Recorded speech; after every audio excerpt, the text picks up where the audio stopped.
আর still নিবেদিত DBC নিউজের নিয়মিত আয়োজন সংবাদ সম্প্রসারণে সবাইকে স্বাগত জানাচ্ছি। আমি মুক্তাদির অনিক। দিনের বাছাই করা সংবাদ এবং এর পর্যালোচনা নিয়ে সংবাদ সম্প্রসারণে আজ অতিথি হিসাবে স্টুডিওতে আছেন ঢাকা বিশ্ববিদ্যালয়ের শিক্ষক ডাক্তার আব্দুল্লাহ আল মামুন এবং আর অল্প কিছুক্ষণের মধ্যে স্টুডিওতে যুক্ত হবেন দৈনিক দেশ রূপান্তরের সম্পাদক ও জাতীয় প্রেস ক্লাবের সাবেক সভাপতি কামাল উদ্দিন সবুজ। আব্দুল্লাহ আল মামুন, স্বাগত আপনাকে সংবাদ সম্প্রসারণে।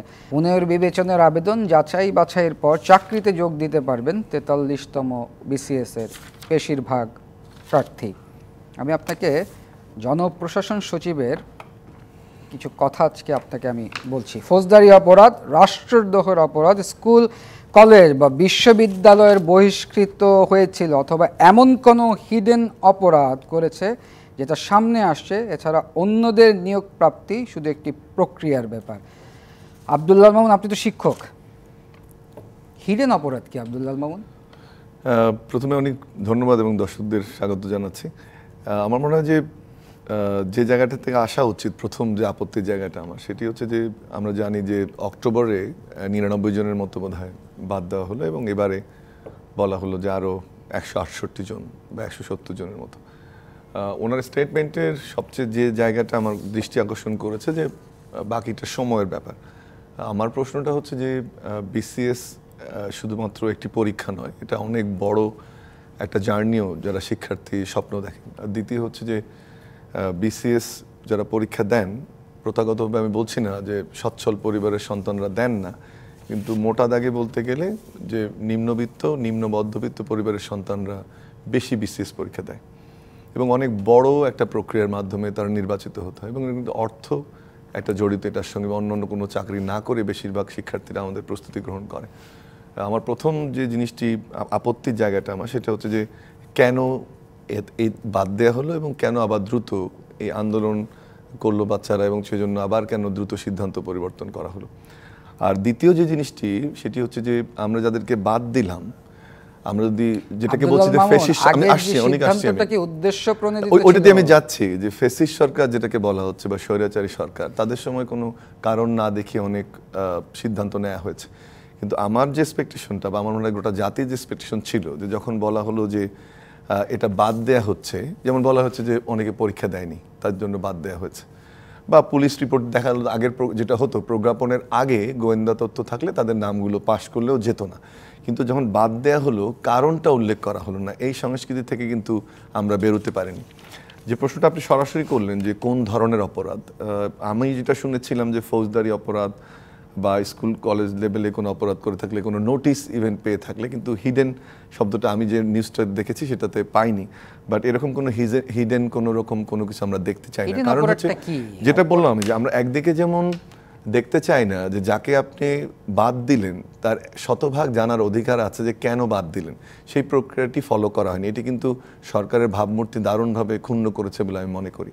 আর এ ধরনের শব্দ চয়ন যখন আপনি করবেন যে হিডেন অপরাধ, আপনি বলতে পারেন তদন্ত করে দেখতে হবে যে অপরাধগুলোর জন্য এই অপরাধ যেগুলোর জন্য বিসিএস এ নন কোয়ালিফাই করবে কেউ, সেই অপরাধগুলো আপনাকে সুনির্দিষ্ট করে দিতে হবে।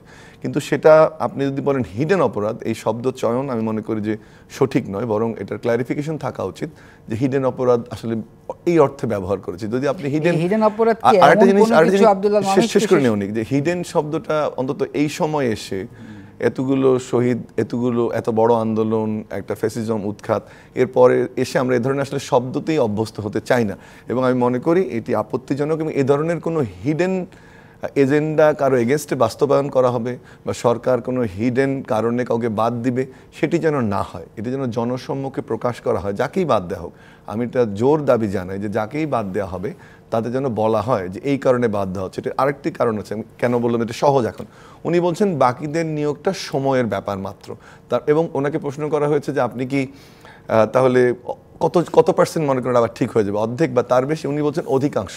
যখন বলা হচ্ছে অধিকাংশের ব্যাখ্যাকে উনি বলছেন যে আমি আশা করি অধিকাংশের চেয়ে বেশি, এ ধরনের মিনিং হয়। কিন্তু আমার দাবি থাকবে যে যাদেরকে বাদ দেয়া হচ্ছে তাদের জন্য কারণটি জানানো হয়।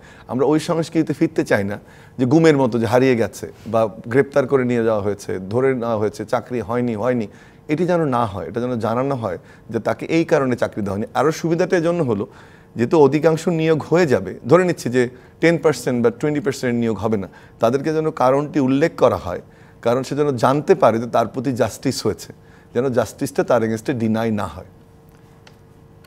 আব্দুল্লাহ মামুন, আবারও একটু বলছি, আমি একটু জানতে চাই, নতুন একটা টার্ম আজকে আমরা জানতে পারলাম যে হিডেন অপরাধ, যেটা নিয়ে আপনি বলছিলেন। এই হিডেন অপরাধ যে টার্মটা আজকে ইউজ করা হলো, এটার মানে কীরকম যে কোনো নির্দিষ্ট একটি দলের যদি সেই ব্যক্তিটি, তার কোনো ভাই, কোনো চাচা, মামা, কোনো একটা নির্দিষ্ট দলের যদি হয়ে থাকে, সেইটাকে স্টাবলিশ করার জন্য কি শব্দটা যে হিডেন অপরাধ? না, এই হিডেন অপরাধের একটা ক্ষেত্রে আমি মনে করি যে গ্রহণযোগ্য হতে পারে। সেটা হচ্ছে যে ধরুন প্রথমত যে আপনার সে কোনো এই আন্দোলনের বিপক্ষে অবস্থান নিয়েছে, কোনো এমন বিগ স্টেটমেন্ট দিয়েছে, বা এমন কোনো গোয়েন্দা সংস্থা তদন্ত করতে দেখতে গিয়ে যখন করেছে তদন্ত, তখন দেখেছে যে তার কোনো তদন্ত বাকি ছিল যেটা করা হয়নি, এরকম কিন্তু দালিলিক প্রমাণ থাকতে হবে। কিন্তু আপনি যে প্রশ্নটি করলেন যে ধরেন আমি সরাসরি বলি যে আওয়ামী লীগের সাথে যদি কোনো কেউ যুক্ত থাকে এবং সে পরিবারের যদি সে সন্তান হয় এবং সে কোনো আওয়ামী লীগের কোনো ধরনের দুর্নীতি, স্বেচ্ছাচার, স্বৈরাচারিতা, ইভেন মিছিল মিটিং কোনোখানে না গিয়ে থাকে, ইভেন মিছিল মিটিংয়ে গেলেও যদি তার বিরুদ্ধে কোনো দুর্নীতির সুনির্দিষ্ট প্রমাণ না থাকে এবং বিচারিক আদালতে তার যদি শাস্তি না হয়ে থাকে, তাদের নাম কিন্তু এই লিস্টে আমি ব্যক্তিগতভাবে দেখতে চাই। যে অর্থাৎ বোঝাচ্ছি যে তারা নিশ্চয়ই এই লিস্টে থাকবেন না, নতুন যে লিস্ট হবে ওই লিস্টে থাকবে, অর্থাৎ তাদের চাকুরি হবে। কিন্তু যদি এমন দেখা যায় যে হিডেন শব্দটি ব্যবহার করে আওয়ামী লীগ বা ওই পরিবারের সাথে যুক্ত বা 14 দলের সাথে যুক্ত এবং কোনোভাবে কাউকে আবার হয়রানি করা হচ্ছে তার ভাই, বাপ, চাচা, অন্য কেউ থাকার কারণে, এটিকে ঘৃণা ভরে প্রত্যাখ্যান করি এবং ওটাতে কোনোভাবে আমরা ফিরতে চাই না। যেটি বললাম, আমি যে দাবিটি বারবার জানাবো, শুধু বিসিএস এর ক্ষেত্রে নয়, যে কোনো নিয়োগের ক্ষেত্রে, টেন্ডারের ক্ষেত্রে, সরকারের যে কোনো ঘোষণার ক্ষেত্রে যাদেরকে কাজ দেয়া হচ্ছে না যেন বলা হয় যে তোমাকে এই জন্য কাজ দেওয়া হয়নি। যাদেরকে পুলিশ ধরে নিয়ে যাচ্ছে তাদেরকে যেন বলে যে তোমাকে এই জন্য ধরা হলো। যদি কাউকে চাকরি না দেওয়া হয় তাকে যেন বলা হয় যে তোমাকে এই কারণে চাকরি দেওয়া হয়নি। এবং বিসিএস এর ক্ষেত্রে কিন্তু আমি যে আমার অবতরণিকায় বলেছিলাম যে এটি এমন একটি প্রক্রিয়া, অনেক এক্সপেকটেশন থাকে, একটা পরিবারের স্বপ্ন একটা বিসিএস যখন কোয়ালিফাই করে একটা শিক্ষার্থী। আবার আরও একটা জিনিস, অনেকে কিন্তু চাকরি ছেড়ে দেয়। আমার ধারণা 15ই জানুয়ারির মধ্যে জয়েন করতে বলা হচ্ছে, অনেকে কিন্তু চাকরি ছেড়ে দিয়েও চলে এসছে জয়েন করার জন্য যারা এই প্রজ্ঞাপনে ছিল। তাদের কি হবে? আরও একটা জিনিস আমি জোর দাবি জানাই যে যাদেরকে নতুন করে যে প্রক্রিয়াটা করা হবে এটা দ্রুততর করা হোক এবং তারা যেন দ্রুত জয়েন করতে পারে তাদের অন্যদের সাথে, সেটিও করা হবে। একই সাথে আমরা জানি বিসিএসে জয়নিং ডেট খুব ইম্পর্ট্যান্ট। অবশ্যই যাদেরকে নতুন করে তদন্তের পরে জয়েন করানো হবে বা যাদেরকে বাদ দেওয়া থেকে জয়েন করানো হবে, তারা যেন সমভাবে আগে 15 জানুয়ারি যারা জয়েন করছে, রেট্রোস্পেক্টিভ কীভাবে করবে সেটি আমি জানি না, কিন্তু ভবিষ্যৎ প্রমোশন এবং সুযোগ সুবিধার ক্ষেত্রে যেন এভাবে তাদের ডেটটিকে চিহ্নিত করা না হয়। আব্দুল্লাহ মামুন, আরেকটু জানতে চাই, স্কুল, কলেজ বা বিশ্ববিদ্যালয় বহিষ্কৃত হয়েছিল, এটাও উনি আজকে বলেছেন। আমি একটু শেষ করি। একটা মানুষ যখন বিসিএস এর তো অনেকগুলো ধাপ থাকে, প্রিলি, রিটেন, ভাইবার পরে সেই যে বিসিএস ক্যাডারের ওই জায়গাটায় যায়, কলেজ বা বিশ্ববিদ্যালয় বহিষ্কৃত হয়েছিল না।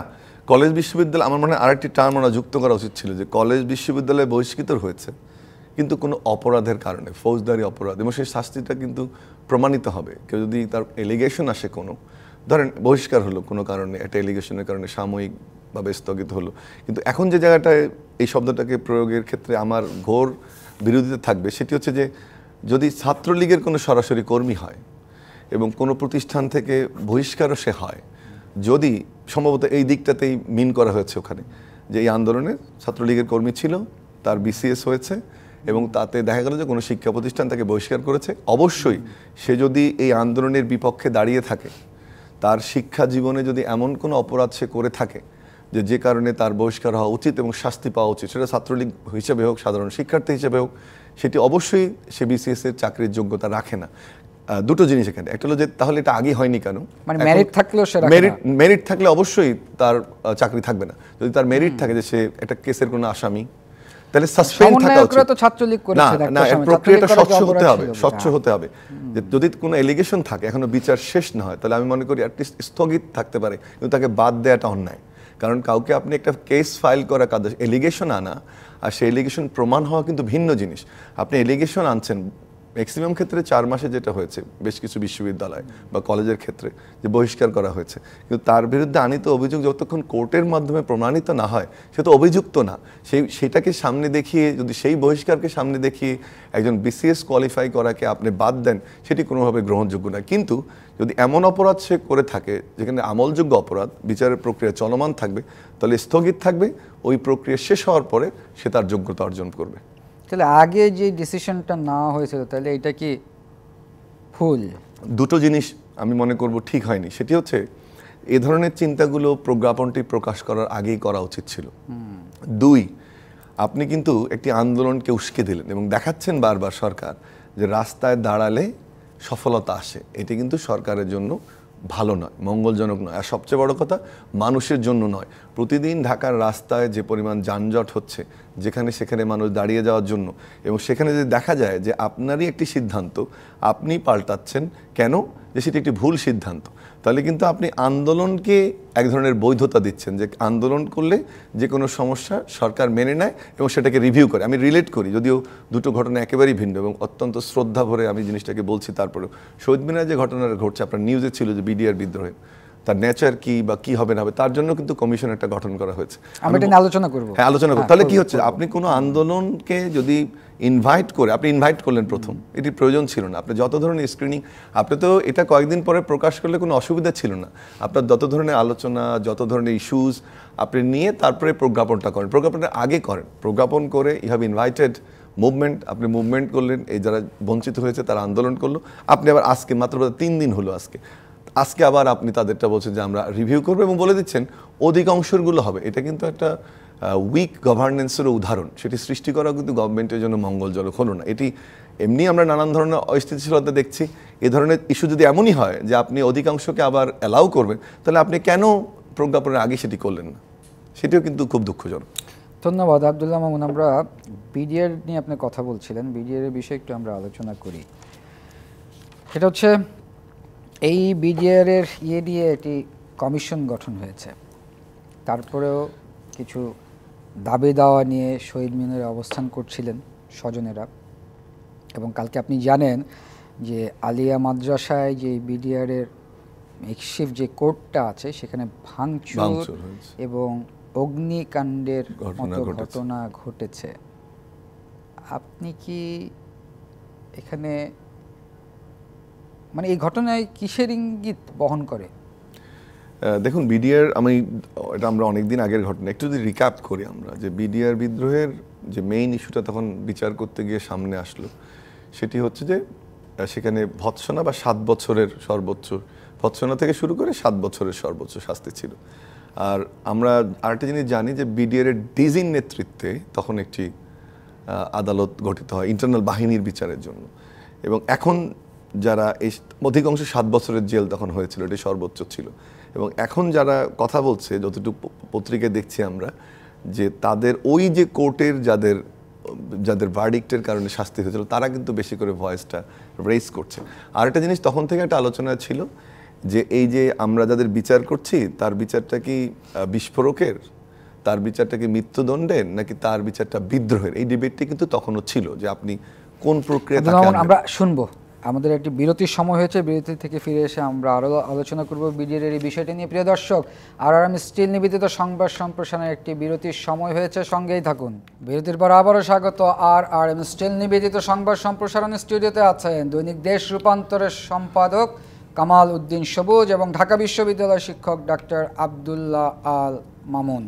কামাল উদ্দিন সবুজ, আমরা বিরতির আগে আব্দুল্লাহ মামুনের সাথে বিডিআর এর বিষয় নিয়ে কথা বলছিলাম। আপনার কাছেও আমার একই ধরনের প্রশ্ন। কাল আলিয়া মাদ্রাসায় বিডিআর এর যে মেকশিফট কোর্ট আছে, সেখানে ভাঙচুর হয়েছে এবং অগ্নিসংযোগের ঘটনা ঘটেছে। আপনি কি কোনো বিশেষ মহলের ষড়যন্ত্র দেখতে পাচ্ছেন কিনা? ধন্যবাদ। আসলে বিডিআর যে বিদ্রোহের কথা আমরা বলি, যে যেখানে আমাদের 57 জন চৌকস এবং দেশপ্রেমিক সেনা কর্মকর্তা নিহত হয়েছেন, এটা ওই সময় যখন হয়েছে, এরপরে এটা নিয়ে অনেক কথা হয়েছে।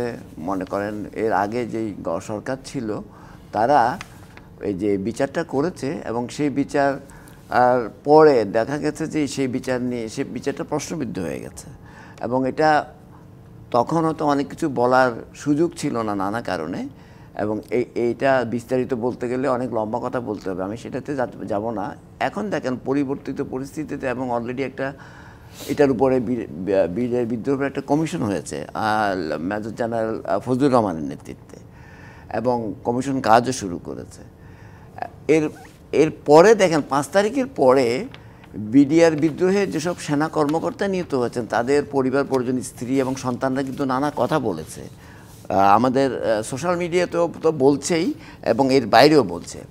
এবং এই যে বিচারটা হয়নি এবং বিচারটা যে সত্যিকার অর্থে বাংলাদেশের যে একটা স্বাধীন বাংলাদেশে যে একজন দেশপ্রেমিক সেনাবাহিনী হয়নি বলতে যদি বিচারটা যে ঠিক, আমি বলছি বিচারটা যে ঠিক মতো হয়নি যেটা বলা হচ্ছে এবং এটা এখন দেখেন এক ধরনের এটা কিছুটা লজিক্যালি এটা অ্যাকসেপ্টেড হয়েছে। এই কারণে না হলে নতুন করে তার কমিশন হতো না, এখন একটা নতুন করে একটা কমিশন হয়েছে এবং কমিশন তো হয়েছে। কমিশন এই পর্যন্ত বলেছে যে যদি দরকার হয় সাবেক প্রধানমন্ত্রীকে তারা ভারতে যেয়ে জিজ্ঞাসাবাদ করবে, তাহলে বিষয়টা অনেক গভীরে পতিত এটারই কথাটা। আচ্ছা, আপনি যে মেকশিফট এর কথা বলেছেন, কিছুদিন আগে আমরা দেখেছি যে আমাদের সচিবালয়ে একটা আগুন লেগেছে এবং সেই আগুন নিয়েও কিন্তু আমরা অনেক কথা বলেছি, আমি নিজেও বলেছি। সেখানেও কিন্তু আমাদের অনেক গুরুত্বপূর্ণ নথিপত্র কিন্তু পড়ে গেছে, যেগুলোর সঙ্গে দুর্নীতির সম্পর্ক আছে, যেগুলোর সঙ্গে বাংলাদেশের যে গত 15-16 বছরের যে নানা ধরনের অনিয়ম, নানা ধরনের যে বাংলাদেশের স্বার্থের বিরোধী কার্যক্রম যেসব নথিপত্র ছিল সেগুলো পুড়ে গেছে। এবং এই যে মেকশিফটের যে আপনার যে কোর্টের কথা বলছেন, সেখানেও তো এরকম ঘটনা কিছুটা হয়েছে। এগুলোর মধ্যে একটা যোগসূত্র আছে বলে অনেকে মনে করেন।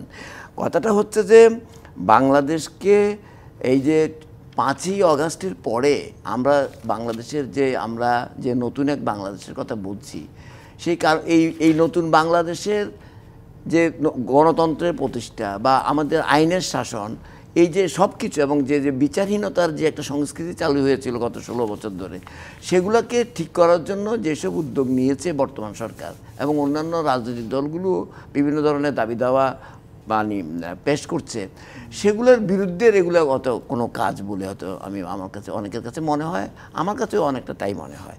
তো কাজেই আমাদের কথাটা হচ্ছে যে যারা এই সরকার এর আগে যারা যে সরকারটা ছিল তাদের লোকজন কিন্তু সব জায়গায় বসে আছে এবং এই যে কর্মকাণ্ডগুলি হচ্ছে এবং এই যে নথি পড়ে যাচ্ছে। আজকে একটা সংবাদ হয়তো কালকে জানেন যে চট্টগ্রামে কোর্টের নথিপত্র আপনার বাজারে পাওয়া যাচ্ছে।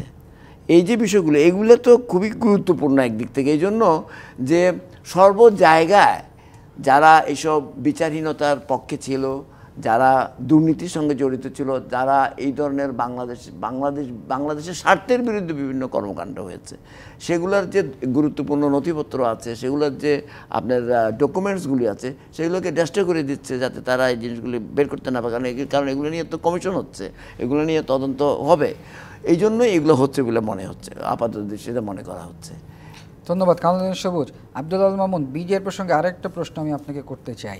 আলিয়া মাদ্রাসায় এই মেকশিফট কোর্টটা করা হলো, এত জায়গা থাকতে একটা এডুকেশনাল ইনস্টিটিউশনের মাঠে গিয়ে করতে হলো, যেখানে ওই আলিয়া মাদ্রাসার ছাত্ররা বারবার বলে আসতেছিল এখান থেকে সরানো, তাদের তাদের অসুবিধা হচ্ছে, কেন করা হলো না? অনেক আরও একটা প্রশ্ন আমি সৌরভের সঙ্গে জাস্ট সাপ্লিমেন্ট করতে চাই যে যখন আমরা সচিবালয়ের ঘটনাটা দেখলাম এবং তদন্ত যেটা হয় সেটাতে আমরা বিশ্বাস রাখি, কিন্তু চিটাগাংয়ের যে ঘটনাটা এবং পার্টিকুলারলি এই যে গতকালকে যে ঘটনাটা ঘটলো, আমার প্রশ্নটা হচ্ছে উল্টো, যে আপনি একটা থ্রেটের মধ্যে আছেন, যারা দুর্নীতি করেছে সরকারে যারা ছিল বা যারা দুর্নীতিবাজ হিসেবে চিহ্নিত হতে পারে, আসামি হিসেবে চিহ্নিত হতে পারে, তাদের বিচারিক প্রক্রিয়া আনা হতে পারে, তাদের তো এ ধরনের স্থাপনার প্রতি টার্গেট থাকবে। এবং আপনি যে স্থাপনাটার কথা বলছেন এটা তো ইনসিকিউর, এখন পরিবর্তিত পরিস্থিতিতে তার কতটুকু সিকিউরিটি ছিল সেটাও আমরা জানি না। আমার প্রশ্নটা হচ্ছে যে আপনি যখন কমিশন একটা করছেন এবং কমিশন যখন এটা নিয়ে কাজ শুরু করলো, এর প্রত্যেকটি জিনিস কিন্তু সুরক্ষার দায়িত্ব আইন শৃঙ্খলা রক্ষাকারী বাহিনী এবং মোটা দাগে সরকারের। তো সেটিকে কিন্তু একটি ব্যর্থতা হিসেবে অবশ্যই বলতে হবে এবং চিহ্নিত করতে হবে। একই সাথে ভবিষ্যতে যেন এই ধরনের ঘটনা না ঘটে যেগুলোতে কমিশন হচ্ছে, সেটা দুর্নীতির ক্ষেত্রে হোক, মিডিয়ার ক্ষেত্রে হোক, যেখানে যে কমিশনগুলো হচ্ছে, কোনোভাবেই যেন এই ধরনের ঘটনা না ঘটে, সেটি কিন্তু জোর দাবি আমরা রাখতে চাই। নাহলে কিন্তু সবুজ ভাই যে কথাটা টাচ করলেন, এটা একটা সেন্সিটিভ ইস্যু, এটা অনেক শুধুমাত্র সেনা কর্মকর্তার জীবন না। অন দ্য আদার হ্যান্ড, বিচারটা স্বচ্ছ আমরা দেখতে চাই। কেন আমরা আইন শৃঙ্খলা বাহিনীর বা আইন শৃঙ্খলার উন্নতি দেখতে পাচ্ছি না? না, সেটি তো আমরা প্রতিদিনই সেটা আলোচনা করছি যে একদিকে অবশ্যই এটা স্বীকার করতে হবে যে সরকার একটা ভঙ্গুর পুলিশ পেয়েছে।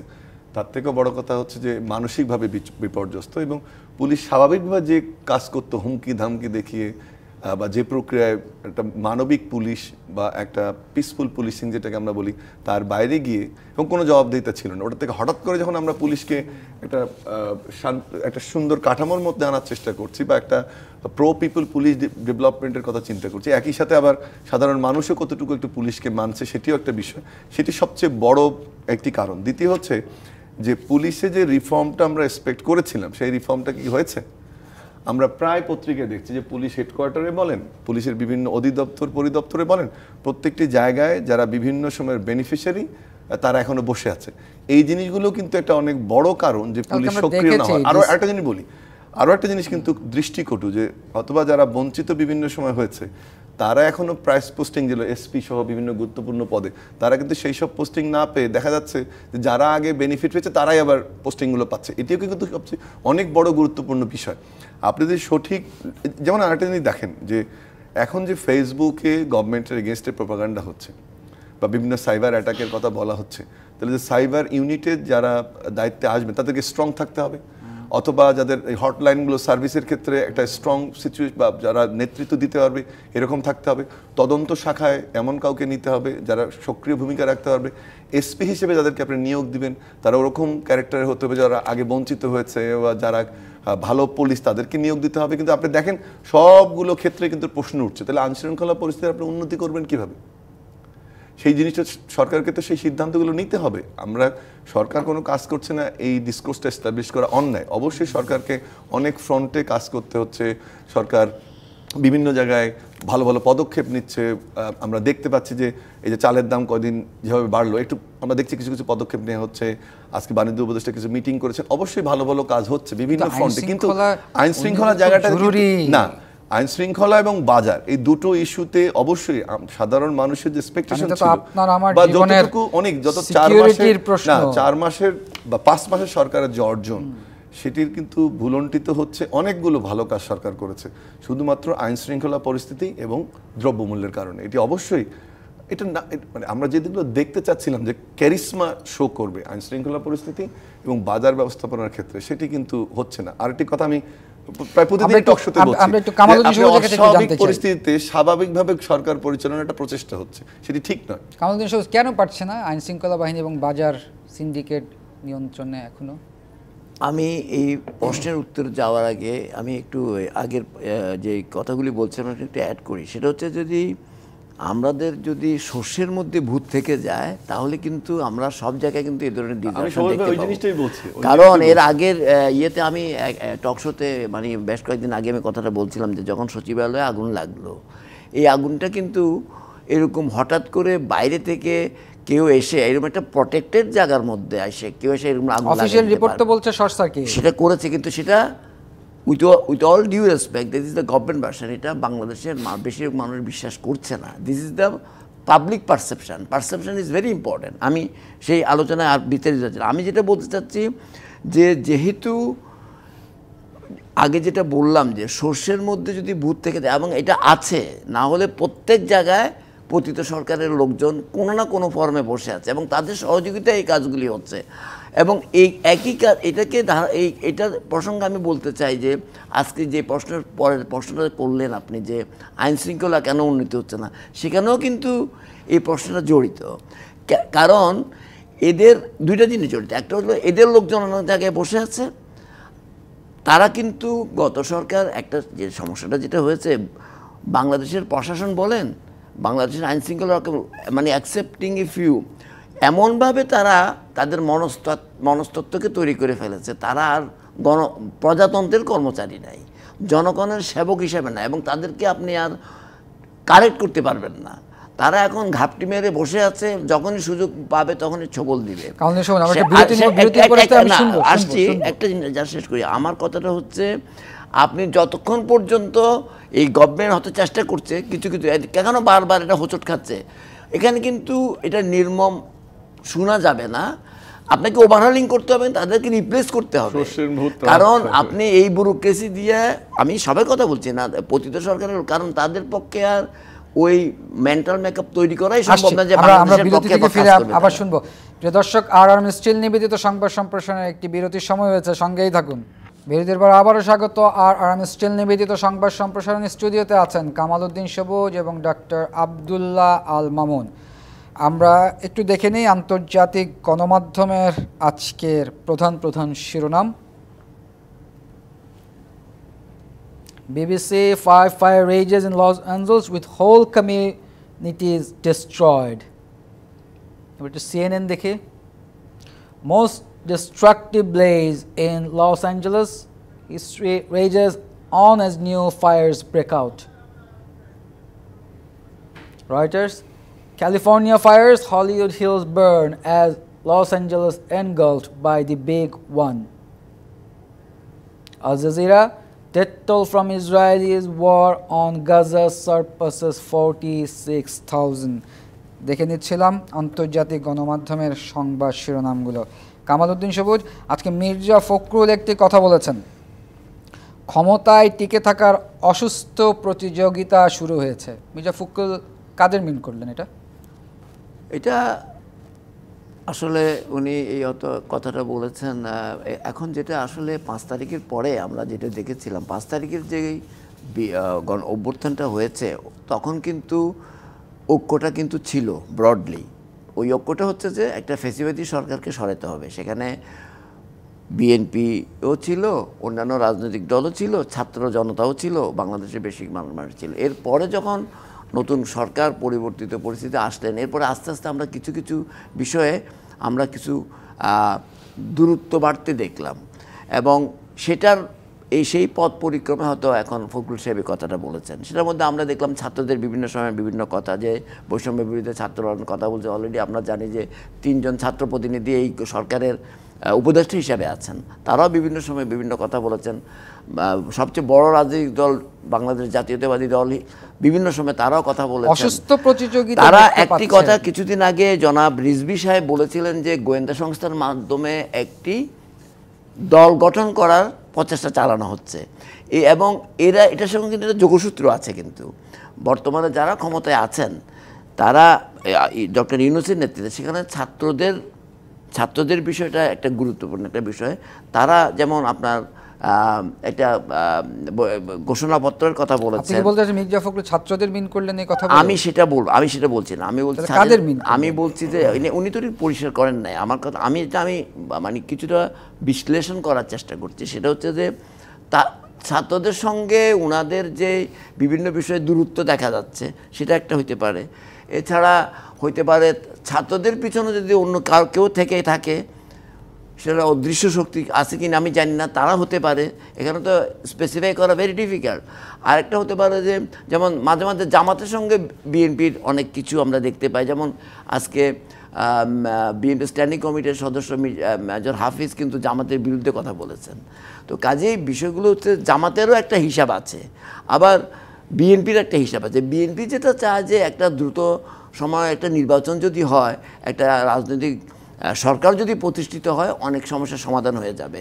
এই জিনিসটা অনেকেই চায় না। যারা 5ই আগস্টের এই বিপ্লবকে সমর্থন করে তাদের মধ্যে অনেকে আবার চাচ্ছে না এই পরিস্থিতিতে। তো এই সাংঘর্ষিক তারা চাচ্ছে না যে এই এত দ্রুত নির্বাচনটা হোক, সেখানে একটা সাংঘর্ষিক ব্যাপার এসে যাচ্ছে। কারণ তারা চায় যে এই সরকার যারা আছেন এই সংস্কারের মানে স্থায়িত্বটা আরও দীর্ঘ হোক। এতে তারা মনে করে যে তাদের যে এজেন্ডা আছে সরকারের পক্ষ, সেটা হয়তো ছাত্ররা হইতে পারে, সেটা হয়তো ছাত্রদের পিছনে যারা সমর্থন করছে ডাইরেক্টলি ইনডাইরেক্টলি তারা হতে পারে, বা অন্য রাজনৈতিক দলেরও কেউ থাকতে পারে। বিষয়গুলি আমি বলছি এটা তো এভাবে তো আর দায়ী করা এই মুহূর্তে সম্ভব না, কারণ এগুলো তো তাহলে তো কোনো আমার কাছে তো কোনো প্রমাণ নেই। আমি যেটা বলছি এটা আমি ধারণা থেকে বলছি, সিমটম থেকে। সেটা হচ্ছে আপনি দেখেন ছাত্ররা যেমন কালকে সার্জিস আলম বলছেন যে সংবিধান কারো বাপের না, আবার সংবিধানের অনেক কিছুর ব্যাপারে বিএনপি কিন্তু আবার সমর্থন করছে। এই যে মেজর এবং সংস্কার নিয়েও কিন্তু সাংঘর্ষিক অবস্থা তৈরি হয়েছে। আমি যেটা বলতে চাচ্ছি এই সিমটমগুলির মধ্য দিয়ে একটু শেষ করি, এই সিমটমগুলির মধ্য দিয়ে পাওয়ার কন্টেন্ডার যারা আছে বলে মনে করেন তাদের মধ্যে এক ধরনের। ধন্যবাদ কামালউদ্দিন সবুজ। আব্দুল আল মামুন, শেখ হাসিনার পতনের পর ঐক্য নষ্ট হয়েছে, মির্জা ফখরুল। না, এটা কামাল ভাই যে আলোচনাটা করলো তাতে একটা ছোট্ট জিনিস আগে যোগ করে নেবে, সেটি হচ্ছে যে দল গঠনের যে চিন্তাটা শিক্ষার্থীদের এবং ঘোষণা, আমি মনে করি যে সব কিছুর পেছনে এই যে অনৈক্যের সুর এখন একটি প্রধান কারণ। বক্তব্য আরও পরিশীলিত হতে পারত, এক এক ধরনের একটা অবস্থান থাকবে, এবং অবশ্যই শিক্ষার্থীদের আরও পরিশীলিত বক্তব্য যেমন আমরা আশা করি, একইভাবে যারা সিনিয়র লিডার আছেন অন্যান্য দলে তাদের অভিভাবক সুলভ ব্যবহারও আমরা প্রত্যাশা করি। কিন্তু এখানে যেটা আমার মনে হয় মূল যে সমস্যাটি সেটি হচ্ছে একটি দল গঠনের প্রক্রিয়া, এবং দল গঠনের প্রক্রিয়ায় কতটুকু সময় সেখানে নিতে পারে সেটি এখন আশঙ্কা তৈরি করেছে। একই সাথে আমি ব্যক্তিগতভাবে সংবিধান পুরোপুরি বদলে ফেলা এটার পক্ষে নয়, কারণ এখানে স্ট্রাকচারাল কোনো পরিবর্তন হয়নি। এটি একটি গণ অভ্যুত্থানের মাধ্যমে নতুন সিচুয়েশন তৈরি হয়েছে, এটা গণ আকাঙ্ক্ষা তৈরি হয়েছে। চেতনার জায়গাটা বোধহয় আমাদের এখনো ৭১, এবং ৭১কে অবশ্যই যেভাবে বিক্রি করা হয়েছে দলীয় ছাত্ররাই তৈরি করেছেন অভ্যুত্থানের। অবশ্যই আমি বললাম সেই গণ ছাত্রদেরকে আমরা একটু সময় দিতে পারি না, তারা যদি দল গঠন করতেও চায়। দেখুন, আপনি যতই সংস্কার করেন, যে কথাটা বিএনপি থেকে বলা হচ্ছে যে সংস্কার আপনি যতই করেন সেটা তো পার্লামেন্টে নিতে হবে। আবার নতুন নতুন জিনিস কিন্তু সামনে এনে জিনিসটাকে আরো কনফিউশন তৈরি করা হচ্ছে। ১৭ বছরে ভোট কিনা, ২১ বছরে এমপি ইলেকশন কিনা, সংবিধান কতটুকু সংস্কার হবে। একটা কথা বলে আমি শেষ করি, আমি বুঝতে পারছি আপনার সময় নেই। সেটি হচ্ছে, দেখুন, ফেসিজমের শুরুটা হয়েছিল গণতন্ত্রকে হত্যা করার মাধ্যমে, আর গণতন্ত্রের যে ভিত্তিপ্রস্তর সেটি কিন্তু নির্বাচন। অবশ্যই ছাত্ররা দল করে আমরা স্বাগত জানাই, আমরা সংস্কার চাই, কিন্তু গণতন্ত্রের ভিত্তিপ্রস্তর যে নির্বাচন সেটি যত দ্রুত স্থাপন করা যাবে, আসলেই সমস্যাগুলো যে আমরা নানান জর্জরিত হচ্ছি সেটি কমে আসবে। আর অবশ্যই আর একটা যে অনৈক্যের সুর তৈরি হয়েছে সেটা আমরা চাই না। বাংলাদেশের রাজনীতিতে ঐক্যের উদাহরণ খুব কম। ধন্যবাদ আব্দুল্লাহ মামুন। নৈতিক ঐক্য হোক, আমরা এটা চাই। ধন্যবাদ কামালউদ্দিন সবুজ। এই ছিল RRM স্টিল নিবেদিত সংবাদ সম্প্রসারণে। ডিবিসির সঙ্গেই থাকুন।